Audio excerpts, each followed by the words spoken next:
let's get rid of him. That makes a lot of sense to me, especially considering the fact that initially Muhammad was absolutely terrified when the Quran started coming into his head. And this is another thing, going back to reductionist materialism. Look, I mean, I'm not that familiar with your audience, but I can tell them one thing. Until you accept the scientific legitimacy of extrasensory perception and psychokinesis and the things that parapsychologists have studied in a laboratory setting for over a century now, since the time of William James, you cannot understand the first thing about a phenomenon like Islam. Okay? Muhammad may have been a moron, but he was a medium. A lot of mediums are morons. Actually, mediums tend to be morons.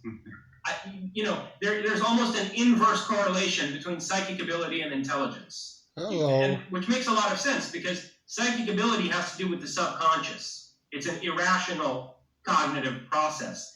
And there tends to be this correlation between hypertrophy of the analytical intellect and atrophy of psychic ability. This was noticed as far back as writers like Hegel and Schelling, that it seemed like it was the most uneducated, unanalytic people in the world, like the peasants in the Scottish Highlands, who had the strongest psychic ability, right? So Muhammad was a medium. And this is all going back to what you were saying about, the circumstances of Muhammad's death. Muhammad was a medium.